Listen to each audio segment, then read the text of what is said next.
Right గా bulletin details చూస్తే breaking news చూస్తున్నాం. ఎస్ఎల్బీసీ టన్నెల్ రెస్క్యూ ఆపరేషన్ ఘటన 15వ రోజుకు చేరింది. జీపీఆర్ క్యాడవర్ డాగ్స్ లతో మార్క్ చేసి మృతదేహాల కోసం తవ్వకాలు చేపడుతున్నారు. Dewatering, TBM machine cutting పనులు కొనసాగుతున్నాయి. ఇక మరోవైపు నేడు ఎస్ఎల్బీసీ టన్నెల్ వద్దకు మంత్రి ఉత్తమ్ కుమార్ రెడ్డి రానున్నారు.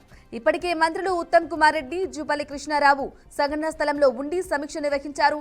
మరోసారి టన్నెల్ వద్దకు వెళ్లి టన్నెల్లో రెస్క్యూను పరిశీలించనున్నారు.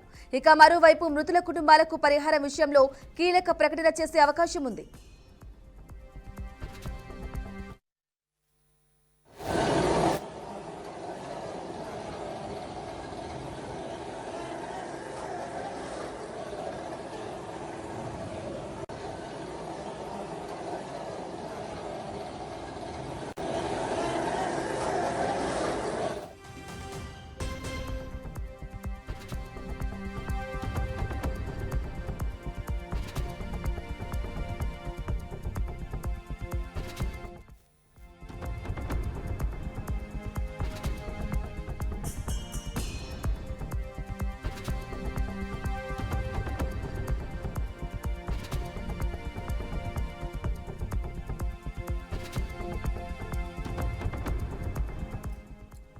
రైట్, ఎస్ఎల్బీసీ టన్నెల్ కి సంబంధించిన బ్రేకింగ్ న్యూస్ చూస్తున్నాం. ఎస్ఎల్బీసీ టన్నెల్ రెస్క్యూ ఆపరేషన్ ఘటన 15వ రోజుకు చేరింది. జీపీఆర్ క్యాడవర్ డాగ్స్ లతో మార్క్ చేసి మృతదేహాల కోసం తవ్వకాలు చేపడుతున్నారు.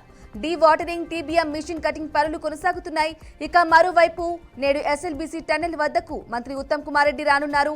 ఇక ఇప్పటికే మంత్రులు ఉత్తమ్ కుమార్ రెడ్డి, జూపల్లి కృష్ణారావు సంఘటనా స్థలంలో ఉండి సమీక్ష నిర్వహించారు. మరోసారి టన్నెల్ వద్దకు వెళ్లి టన్నెల్లో రెస్క్యూను పరిశీలించనున్నారు. మరోవైపు మృతుల కుటుంబాలకు పరిహారం విషయంలో కీలక ప్రకటన చేసే అవకాశం ఉంది.